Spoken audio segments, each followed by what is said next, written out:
I'd like to talk to you a little more about the Phil Silver show. Was Nat Hiken still involved during the time you were? No, when he left, he really left. He didn't. No, he had to really take some time off and rest.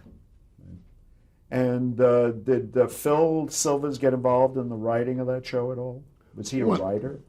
he wasn't a writer per se, but when we sat around the table and went over the script, Phil would have a comment or two to make, surely. Was there any thought given at that time about the spin-off for Joey Ross? Not that I recall. No. But you know who wrote several scripts was Neil Simon. In No, I fact, didn't know. yeah, Neil, who was called Doc at the time, wrote a couple of scripts, several. And I remember we would, after a rehearsal, we'd go up to, I think it was like the 23rd floor of CBS on Madison Avenue, 485 Madison. And the writers would gather and make whatever changes for next day's shooting. Excuse me. And we were all leaving. I remember once we were all leaving, and Neil was hanging back. And we said, aren't you leaving, Doc? And he said, no, I got some work I want to do. And what he was doing was writing Come Blow Your Horn, his very first play. Because I guess it was difficult to work at home. So he had this nice quiet office in the evening, and that's history was being made at that time. Now, I think you went from the Phil Silver show to the Andy Griffith show and from New York to the West Coast. Right. How did that come about? Well, when the Bilko show was over, my agent at that time was now Frank Cooper, said, you're going to have to go back to the coast, you know. I said, never. I don't want to go back. I like it here. I now had 2 kids. I was living in Larchmont, a suburb just outside New York on Long Island Sound, and I loved it. And I went to the theater, saw everything for $4.80 a ticket back then. And I had developed friendships with so many wonderful people. And I said, I don't want to go back. And he said, there's nothing here. And in The business, the television business said, 1960, everything had moved out to the coast. And comedy shows were not that plentiful. What was plentiful were westerns. That was a big item. on the coast, in television. On the general, coast, yeah, not. And there was nothing left in New York, nothing. And I said, but I want to stay here. But there's nothing. So I switched age. I went back to the Morris office. I hadn't really left them. It was like a Elizabeth Taylor type of marriage, you know. I started with them, I left them, I came back, I left them, and then the third time went back with them. And I went with the Morris office, and they invited me up to a screening room. They wanted to show me 3 pilots, any one of which I was welcome to produce. So they showed me what's his name? It was a nightclub act. His mother was a famous nightclub comedian, Mary Healy, Peter Lynn Hayes, and Mary Healy. Mm-hmm. That was a pilot. handsome couple. Pardon me? A handsome couple. Very, very sophisticated and kind of collegiate looking. And the other one was a pilot done with Tom Ewell. You remember, starred in 7-Year Itch, and I thought he was marvelous in 7-Year Itch. He was wonderful. Yes. And then the third one they showed was the Andy Griffith Show. Now, you had to be brain dead, to pick anything except the Griffith Show. And not that I could foresee it would one day become a legend. Who could foresee that? But the ideas of the other 2 shows didn't appeal to me. And I remembered Andy from when I had seen him and been so impressed by his performance in No Time for Sergeants. I said, oh, this is the obvious choice. You saw him on Broadway in No Time for Yeah. Sergeants? And Max Schulman, was it? yeah, and so now Sheldon Leonard comes to town and is doing the official hiring. And Please explain to people who are watching this who Sheldon Leonard was and what was his position at that time. Sheldon Leonard was an actor turned director turned writer turned producer turned entrepreneur. He started on Broadway and appeared in always as a gangster. And in film, he was the bartender in It's a Wonderful Life. But he was always a gangster because he talked out of the side of his mouth. And even though he was very well educated and very articulate and glib, Grant Tinker, one of the biggies of our business, once said about Sheldon Leonard and the way he talked. He said he talks like a New Jersey longshoreman using the words of William Buckley. And it's true, because Sheldon was well educated and, as I say, extremely, extremely articulate. And graduate of Syracuse University, and a guy who could have been a success at whatever he wanted to do. I felt he was brilliant. He started directing the Danny Thomas Show, and then he and Danny became partners, and they produced together. And then Sheldon went on to become the driving force and the executive producer of shows like the Griffith Show, like the Dick Van Dyke Show. He created the I Spy series and got Bill Cosby his big chance in television, which Cosby to this day will never forget, because he was like a father figure. And there was some resistance to Cosby when Sheldon came in and said, I want him for the co-lead. And they said, no. And he said, then there's no show. Opposition to that idea because Cosby is black. No, because as a matter of fact, they said, if you're going to use somebody black, they were going to suggest the guy from Mission Impossible, I believe. Greg Morris. I think so. Yeah. So it wasn't against black. What it was against, he's a comic. He's a stand-up comic. And Sheldon said, I have a feeling he can act. Yeah. And if you don't take him, there's no show. And it was related to Cosby, who was internally grateful to him. Why not? So at any rate, you met Leonard in connection with the Griffith Show? He came to New York, and I said, but I've never produced. He said, you will. I said, well, I really, I enjoy directing. I had fun directing the Bilko Show for 2 years, and I'd like to do that. And he said, if you want to direct, he says, we'll give you a few shows to direct if that's the way you want to get your jollies. He says, but television is not the director's medium. Television is the producer's medium. And I found out how right he was. Television, the director in television, he always felt was a transient. There are very few directors who stay with the show the entire season. Jimmy Burrows probably is one, and possibly Jay Sandrich. John Rich. John Rich stayed with All in the Family, right? But for the most part, they go from show to show. The producer stays right there. And this was another breed that Sheldon created, which was the hyphenate, the writer-producer. The most important ingredient is the script. And you need somebody to be in charge of that script. If anything is wrong, you need the writer to get in there and fix it. And who better in a position to do so than the boss himself, the producer?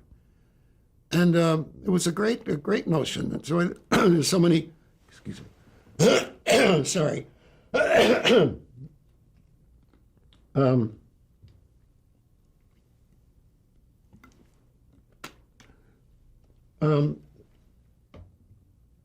And he was so right about the producer being a writer, or the writer being the producer as well. And he was a great teacher, Sheldon. He really, he brought a lot of guys into that lot. It was called the Desilu Cahuenga lot. And there were all sorts of hit shows. The Dick Van Dyke Show, the Gomer Pyle Show, the Griffith Show. There are any number of hit shows coming. They called it the studio or the lot of hits. Right. What part did Danny Thomas play in this partnership? Danny was a partner. But I mean, was he an active in the creative end of things? No, he had enough to worry about with his own show. But no, he was, as I say, one of the. Did you interact with Danny Thomas at all? In what way? In having any sort of a business relationship with him? Oh yeah, we were partners. Yeah. Because when I came as a producer, I was partnered with Sheldon and Danny. The actual credit on the show had you as producer and Sheldon as executive producer. Executive producer. Yeah. When you met Andy Griffith for the first time, could you describe that? I certainly could. He was living in, and he's doing a Broadway show, so he had rented a house in Rye, which was the next train stop after Larchmont. It was very close to where I was living. And I went to see him for the first time. And I don't know why I wasn't asked into the house. It was summer. And so we sat on the steps of the porch, the back porch. I guess he felt more comfortable that way, being a country boy. And his first words to me were, after we sat down, he said, "You hunt much?" I said, "Hunt? I've never hunted in my life." And it started off on that, Well, then when we both got back to the coast, we started the show. And when they did the spinoff, as I said earlier, the Griffith Show was a spinoff of the Danny Thomas Show.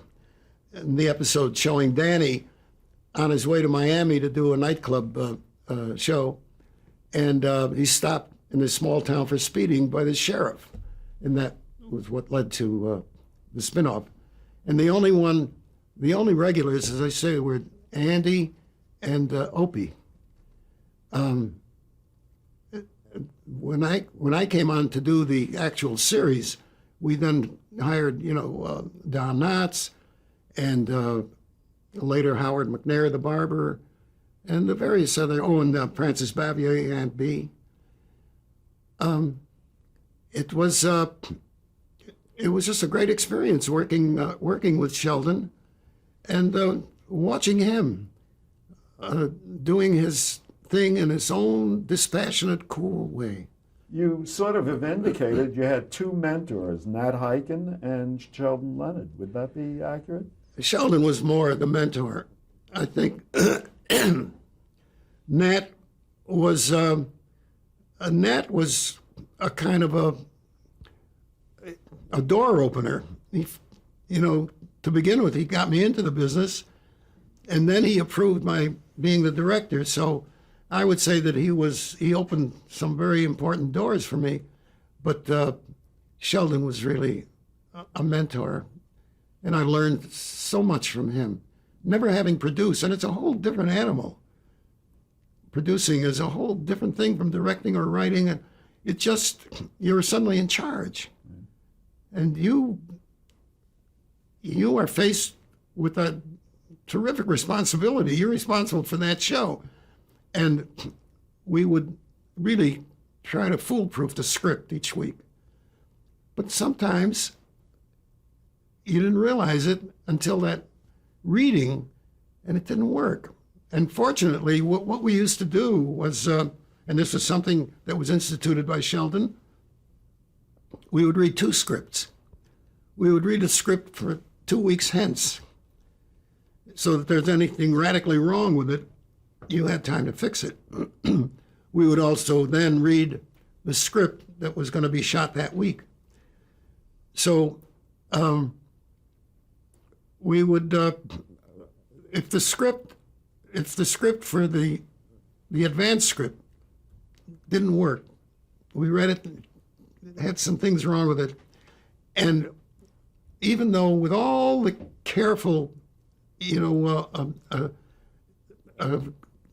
caretaking that you did with a script, the nurturing, a writer would come in with an idea or maybe not, and together we would come up with an idea.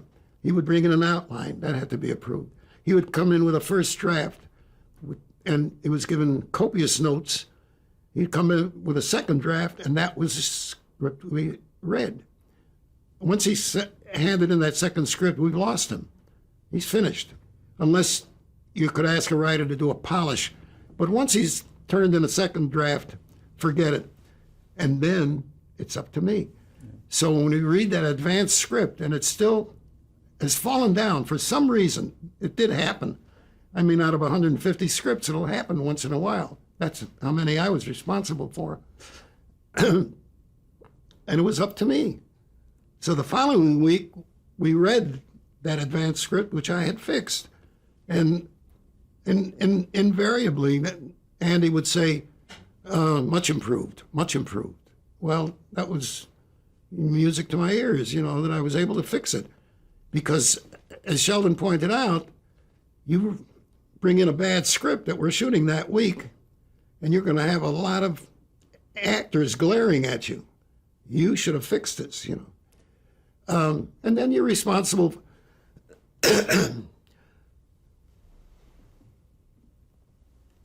Are we recording this? It's okay. This is a method of working that's not available to producers and writers today. Forget it. Forget it. Because today, you don't have a single producer. Watch the credits at the end of a sitcom. 8, 10 producers. There was only one producer in my day. That was it. That was it. If he was good, he stayed on the job. If he wasn't, he was replaced. It was that simple, really. And you did more episodes then than they do today. We did 30 shows a season, 150. I did 5 years of the Griffith Show. Right. Tell me, how did Andy Griffith feel about doing television? Was he apprehensive about doing it? Probably, because he's a very cautious actor, Andy. He wants to make sure this is right for him. And when they read, Sheldon told me this, when they read the script for the spinoff, I wasn't around at that time, there was a lot of yelling at the table. Danny could never speak below a shout. And there was a lot of screaming back and forth. And maybe the writer was present, or another screamer. And there was just a loud argument going on about this line, that line, whatever. And Andy's manager went to Sheldon and said, Andy doesn't think he wants to do the show. He said, what? What are you talking about? And he went to Andy, and Andy said, I can't stand that yelling. I just can't stand that hollering. It just bothers me. And Sheldon said, that's Danny. That's Danny. And that's the way he runs a rehearsal. He says, you can set your own tone. And I do believe that a star directs the environment, the atmosphere that will prevail on that stage. And that's why people loved doing the Andy Griffith Show. They had such a good time. Because Andy himself was just laid back, easygoing, never fighting for a line, or I think that stinks, or nothing. No arguments, and he was just great from actors to work with. I'm fascinated by the chemistry. I mean, Andy Griffith with you and Sheldon Leonard from totally different backgrounds. Totally different, yeah. two Jewish boys involved in the creation or the writing of a series having to do with a sheriff down south. I'd never been down south in my life. So how did that work? You think that was an advantage, maybe? Coming in with no preconceived notions about it? Probably, but you know what? You have to be multifaceted in our business. So I worked on variety shows. I worked on domestic comedies. I worked on farce, like the Bilko Show. And you just turn your attention in that direction. And that's what happened with the Griffith Show. A good story is a good story. And look, later we'll talk about the Sanford Show. What did I know about the black experience, for heaven's sake? A good story is a good story. In the case of Andy Griffith, you put it in that vernacular. But the humor can still be I used a line once that my father used to use with me when I was going out to be interviewed for a job. And he said it in Yiddish. He said, step out with your right foot so that everything will go well. And I used the line because Andy and Barney were going to go to Raleigh for something. They were going to ask for some kind of funding, or so it was something that they needed, and they were going to have to press for. And Aunt B, just before they walked out, said, "Step out with your right foot so that it'll all will go well." You know, Carl Reiner never forgot that. He said he used a line that his father used in Yiddish on the Andy But Griffith she didn't Show. use it in Yiddish. No. But we already talked a little bit about casting and how important it is, and you said that was part of Sheldon Leonard's genius. So he was responsible for the casting, and oh yeah. And not the least of those casting decisions was Don Knotts. Please talk about Don Knotts and his special talent. Don Knotts did a very funny routine as a very nervous man, a thing that he said he actually saw years ago where a guy got up there and was so nervous he couldn't keep his hands still, you know, and that became like a trademark bit for him when he appeared on the Steve Allen Show. And he was almost a regular, he was a regular on the Steve Allen. Along with Tom Poston and Louis Nye. And Louis Nye, yeah.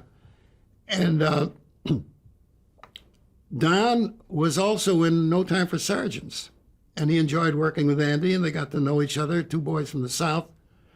And Don said, "You ever get a show of your own, think of me, I'd like to be on it." So he did, and he became Barney Fife, the deputy. And he got 5 Emmys in a row as a result. And Don was also very creative. He did that character so wonderfully well, so beautifully. And he came in with some great ideas, too. They used to do a bit, he and Andy, and he came in once and very kind of quietly, he said, "Listen, I had an idea for a routine. Tell me what you think of it." He said, "It's about having to memorize a passage in the sheriff's code or whatever." He says, "and I have to know it by heart." So he'd hand the paper over to Andy, and he said, "Okay, go." He didn't know the first word. We later did that with the Gettysburg Address, and it was hilarious. Andy could hardly contain himself because he said, "Okay, the Gettysburg Address, I need this to pass another test as a deputy." He said, okay, you got it. Andy's holding the paper, and Don says, "Okay, the Gettysburg Address. You want to just give me that first word?" And he would say, four, and then he'd say, "Score. Four score. He said, "Are you sure?" He said, "I'm looking right at it." Oh, didn't know one word of the entire thing. And by the time he got to the end, Andy was saying it, and he was just parroting Andy and said, Shall not perish from the earth, shall not perish from the earth. And then he said, you want to go over it again? What for? I know it. And we did that with Gettysburg Address. We did it with the preamble to the Constitution, We the People. And it worked every time. And as soon as it was over, Andy would fall right on the floor because it was done so well. It was a great routine. And Don and I were on the show for 5 years, and we both left at the same time. I guess I had, in the meantime, created the Gomer Pyle Show. Yes. And I was producing both shows in 1 year, and that was far too much. Before we go to that, let me just quickly ask you about two other cast members, at least two other cast members. One was Ronnie Howard, was a little boy on the show. 6 years old. Right. And did he show any indication of the kind of talent he's since You displayed? had to put your money on this kid. Now, I'm not saying that because of what he turned out to be. I never knew he was going to turn out to be a brilliant director. I knew he was going to be successful. I never saw a more professional kid. And kid actors with their doting parents, we know all about them. This kid had a knack, and he was kept in line by his father, Rance, and both parents were actors. And Rance worked with Ronnie. He rarely, if ever, stumbled on a line. He knew his script, and as soon as his shot was over, Bob, can I go to school now? We had a teacher on the stage, of course, and just thoroughly professional. Thoroughly professional. I never saw a kid like that. Very polite, courteous kid. Very polite, a delight. I mean, he's still a wonderful human being. Our birthdays fall on the same day, so we usually exchange greetings. And he gave me a picture of a boat that he did when he was about 8 years old, and I still have. Jim Nabors. How did Jim Nabors come to be on the show, and what sort of performer was Jim Nabors? Jim, first of all, Andy was constantly badgering me about coming up with something for Jim. Jim was hired as a filling station attendant, and he scored almost immediately. They really took to his character. In fact, when we were casting for the filling station attendant, the guy who later became Cousin Goober, George Lindsay, had just come up from Broadway, having done a show I think called All American, something like that, a musical. And he read for me, and he sounded very good. It's real pro. And I was about to hire him. And Andy came in after rehearsal one day, and he said, "Have you already hired a guy to play the filling station attendant?" I said, "I'm about to. I read a guy who was very good." He says, "Before you do me a favor. Would you meet somebody?" I said, "Sure, Andy, who?" I saw this guy at the, there's a club, there was, on Santa Monica Boulevard in Santa Monica, where they, performers would get up in this club and do their thing. And Andy was persuaded to go and watch this kid by his manager, Dick Link. Said, "You got to see this kid. Got a great voice." So he said, "Would you meet him?" I said, "Sure." So in comes Jim Nabors, has a script, he reads, and what he lacked in professionalism and experience, he made up for with a certain naive charm that he had. With his naive charm, can we pause here for a moment? I'm sorry to interrupt your It's story. okay.